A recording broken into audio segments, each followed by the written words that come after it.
Greetings, YouTubians, and welcome back to Wayne's Sharp World, where today I could not be happier to bring to you guys one of the first deep looks into the newly re-engineered Hogue Deka.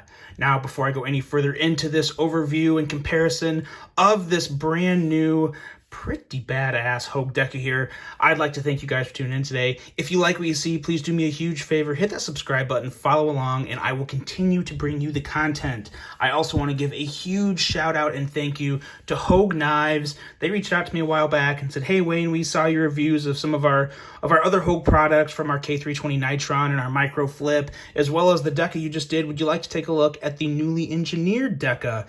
It's got some nice changes. We think you'd like it, and we'd love to hear your thoughts." I said, absolutely. I could not be happier. Hogue, as you guys well know, Hogue has really gotten big on my radar over the past year.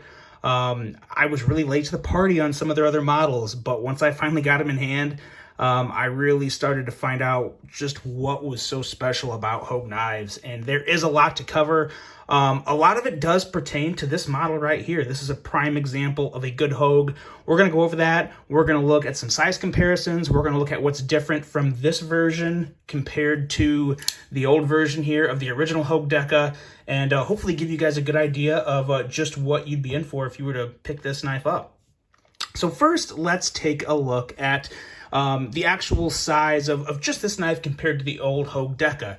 Now, as you guys can see, it's pretty much exactly the same. And so in terms of overall length and thickness and all that good stuff, blade edge and blade thickness, all that, that's all exactly the same. So I'm going to link my original review of this guy right here, the original Deka, in the description below for you guys to check out if you want to know the exact blade width and length and ergos and all that. We're going to touch on the ergos on this new one too, because there is a considerable difference in the ergos of the new Deka to the old Deka, but I'll have that link below for any of the older information. But here's a good look at it. As you guys can see, pretty much exactly the same. But let's do a comparison of some other popular knives that would, if you were looking for something in the range of the Hogue Deka, you may also be looking at these knives here.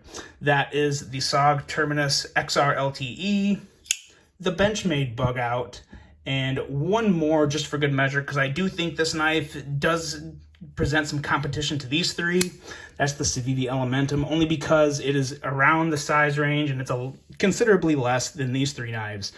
And so many people have an Elementum. It just gives you a good idea of the size of the knife. So there you go, guys. There's some size comparisons for you. As you can see, it really is in the ballpark of, especially these two here, the Bug Out and the Terminus XR. I'm going to get rid of the Terminus XR and Elementum here for a while, because this is really where the head-to-head battle comes in. One massive name in Benchmade taking on another pretty good name and really a fast rising name in the knife community. You know, Hogue hasn't always been a premier knife maker. They made pistol grips for a very long time. Now that they're getting into the knife and we'll just call it tool segment of EDC, because that's exactly what a knife is a tool. They've really excelled in it over the years, and they're finally getting to the point to where I think they're getting just about everybody's attention, and rightfully so. Obviously, they have their own version of the crossbar lock, which they call the Able lock, compared to Benchmade's Axis lock. And in terms of just overall handle size, blade length, thickness, now granted, these are aftermarket scale, so it's not a very good comparison, but in my opinion, you really have to get an aftermarket scale to make the Bug Out a good knife, because I hate the Grivery scales. So because of that right there, I can easily tell you that if it came down to a Bug Out or Deka for me, I would absolutely go with this Deka. I would have even went with the old Deka, but the old Deka right here just got a lot better with this new Deka. And now let's take a dive into the differences and what has changed from the old to the new. It was really good.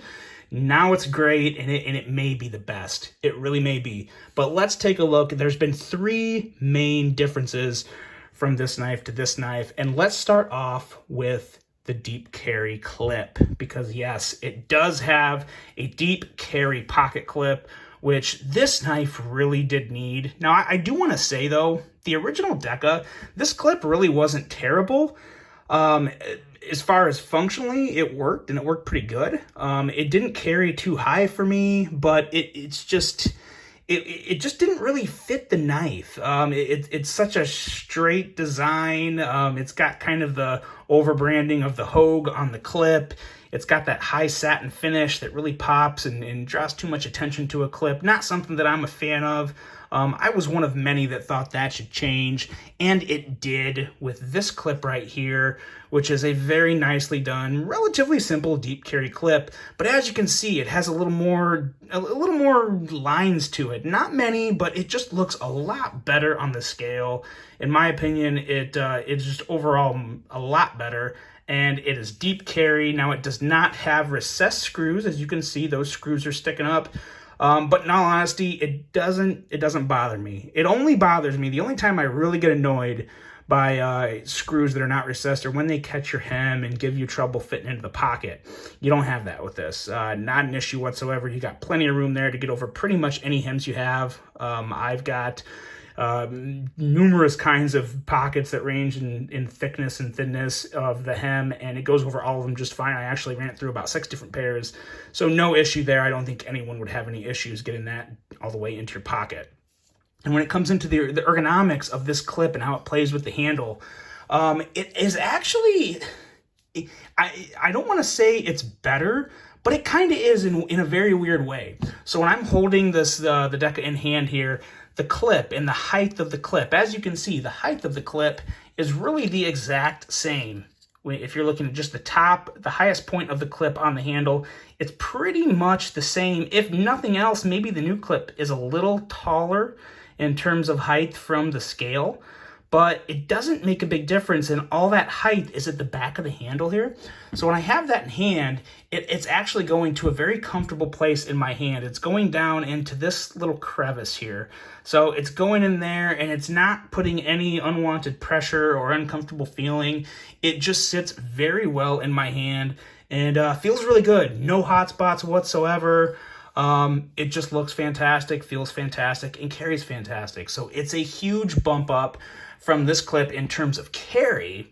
But in terms of ergos, like I said, it's not a big difference. The biggest difference is this clip, the height is more towards the middle of the clip. And when you hold it in hand, this clip doesn't nestle down into that crack because it sits higher up. The height of it kind of changes the location of that. So the placement, so I do feel the actual surface of the clip a little more in my hand with the old Deka. Still not a hot spot, but you feel it. You don't feel it as much in hand here. It does feel better, and it is the complete package in terms of functionality as well. So major improvement on the clip. Now, another big change, probably the second biggest change into the design of this knife that you'll notice right off the bat, not quite as much with these Damascus G10 scales because the pattern kind of throws you off. But as you can see on the original Deka, you have a lot of screws. You've got 1, 2, 3, 4, 5, 6, 7, 8, 9, 10, 11, 12, 13, 14. You have 14 screws on the handle of this knife. That's just a lot. It doesn't necessarily make it harder to disassemble and reassemble. It's just more screws you got to keep track of. It's extra screws that could fall and roll into the crevices of who knows where. The new Deka only has 8. So you have 6 less screws. 1, 2, 3, no screws here. 4, 5, 6, 7, 8. So only 8 screws. Much, much nicer if you're going to take this knife apart. As you can see, what they did to get rid of some of the screws is they just got rid of this little filler plate. Put a little very fine little notch in there for the clip if you wanted to switch it over to the other side, and then just have the threads kind of inset within the handle. So no issue there. They actually do that on the K320 Nitron too, which is also pretty much fine with me. I'm never going to move the clip over there, and this doesn't look too bad the way it is. So yeah, no issue there. And then they also got rid of the screws on the middle of the handle, which were really the ones that actually annoyed me most. Another thing I didn't like about the original Deka was the filler plate. It was just a satin filler plate, which really kind of stuck out as somewhat of a little eyesore on such a fantastic knife. They got rid of that. So now you just see the G10 on the, more of the G10 in there without a filler. So that's nice. I would actually take that 10 out of 10 times over the old filler there. So very well done job there. And the way they changed it to make it to where you didn't need those screws in the middle, if you take a look at the old Deka here and look real closely, you can see the internal frame that is part of the able lock. It's really kind of what makes the able lock function the way it does, and it holds everything in place up here around the pivot, is that internal frame comes all the way down here. So it comes down about 2/3 of the way down the handle, and you need the screw, one screw there, and you need one screw there. And obviously the same on the other side. You have a screw, and then you have a screw. So it's really just a little unnecessary, but that's just the way this one was designed. It's how it was engineered. Now, what they've done with the new Deka, as you look in here, you see a much, much shorter internal frame that only goes down to the first back spacer here. And we'll switch it over to this side. As you can see, the internal frame ends with the back spacer. So this one screw here is holding on, this one screw on each side is holding the internal frame on each side down. And then the rest of it is being held down with just the pivot. So it's a much sleeker design, a very well thought out design, and really a huge improvement because it gets rid of those screws. It's less to take out. It looks better. It looks so much cleaner. And they really put a lot of good thought into that. Now, when it comes to the action with the different internal frame, does that change the action? Does the able lock feel any better, worse, or better? No, it feels the same as any able lock, which is buttery smooth right out of the box, and it is absolutely fantastic. You can middle finger flick it. You can do everything you can with the original Deka, and I could not be happier with the action of this knife. And that's what I was expecting, guys, because in all honesty, this is the 5th or 6th Hogue knife I've gotten in now, and every time this able lock is just buttery smooth. This was the other able lock here, and now I will say, as you guys know already, or I don't think I specified it, but you're probably already assuming, Hogue, since they reached out to me, they sent me this knife. I didn't go buy it from anywhere. They did send me this, so he will, I'll give you the Nick Shabazz line where, of course, we have to assume this is the, most perfect production sample they could find and send to me. And I'm sure that they made sure it worked fine, but like I said, 5th or 6th Hogue, I was expecting this. So I'm not surprised, but I'm very happy and very pleased. This one here, I purchased with my own money from DLT Trading, and just as good as the one that Hogue sent me. Absolutely fantastic. Hogue actually, of course, had nothing to do with me getting this one, as well as the K320 Nitrons. I bought one K320 Nitron from DLT, and I liked that one so much, I had to buy the Knife Center exclusive with the Stonewash blade from Knife Center. So I've bought 2 of them, 3 of them now with my own money, and have no issue whatsoever. All of these able locks are buttery smooth, just as good as the re-engineered one with the new internal frame. So that's awesome. So between those changes, bringing you the deep carry clip, less screws for an easier assembly, and a considerably better look, in my opinion, especially without that little filler tab down there. I really like that a lot. And with the new designed internal frame, with the able lock being just as smooth and awesome as it always has been. Yeah, guys, it's pretty obvious. This knife is just a winner. Everything about it is pretty amazing. When it comes to my list of all-time great EDCs, with taking everything into consideration, forget about price, forget about blade length, forget about materials, forget about everything, just knives that I would prefer to carry. If I was to pick, let's say if I was to pick 10 knives, only 10 knives to keep for the rest of my life, and I could never get a new knife, this would absolutely be one of those knives. Without a doubt, it would be one of those knives, because it is just, and it would probably take the place of the bug out in that list, because I don't need 2 knives like that.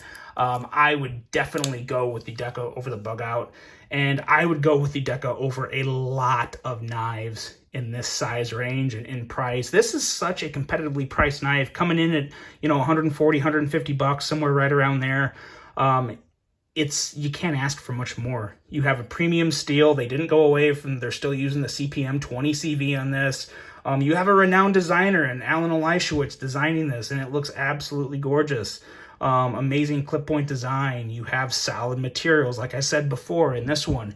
Even though you have less screws, you don't lose any strength. This knife just feels extremely solid for its size. It feels like a tank, and it's also super light, coming in at 2.2 or 2.3 ounces. So it's an ultra light knife. You just can't ask for much more, especially now that it has that deep carry clip. So guys, this is me telling you again, if you want a knife in that perfect little medium size range with premium materials made in America, with good warranty, a good name behind it, this is it. This really is it. If I had to pick one, I'm struggling right now to think of any more that stick out as well as this one in terms of price, design, construction. The Hogue Deka really is a home run. Thin slicey blade and fidgety action that will keep you entertained if you're bored. And of course, it is just an excellent overall tool that is just good to go. So guys, that's it. That's the re-engineered Hogue Deka.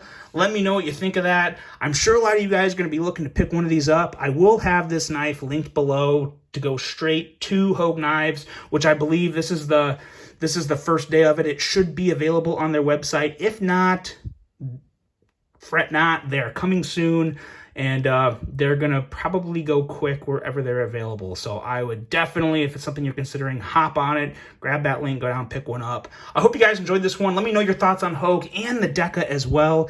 Do you consider it one of the best all-time EDC knives of all time? I want to know, because I sure do.